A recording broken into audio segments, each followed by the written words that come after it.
There are consequences to fears. Our core fear has a huge impact on so much of what we do. If you have a core fear of being taken advantage of, that's going to impact how much trust you extend to other people. You can have a core fear of being embarrassed. That's social anxiety. How it can make you behave in a way that you wouldn't, that goes against your principles. It can make you agree to things that actually you don't agree with, because you don't want to be embarrassed. You think about Simon Peter. After Jesus was arrested, he denied Jesus not because he didn't like Jesus anymore. He was afraid of what was going to happen if he was considered to be in line with Jesus.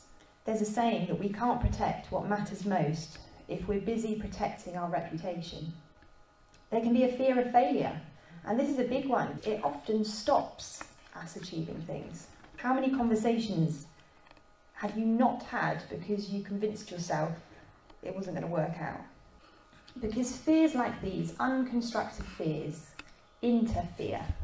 And when the focus is on the fear, it can make us susceptible to doing things that we wouldn't normally do.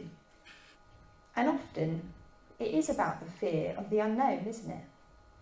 And David had a true fear here. This was a logical fear, but David goes that one step further and casts it aside because he knows that God is bigger than his very real and present circumstances. Because when you fear, you avoid or make panicked decisions out of fear. But when you're confident, you can take up the challenge and make decisions from a place of calm. And when we come to a place where we have a really strong knowledge of him and understand his character, it changes how we view the things we're afraid of. Psalm 112 verse 7 says, "They will have no fear of bad news. Their hearts are steadfast, trusting in the Lord." We don't need to be afraid of situations, even the really bad ones, when we trust that our all-loving, all-knowing and all-powerful God is on our side throughout it all.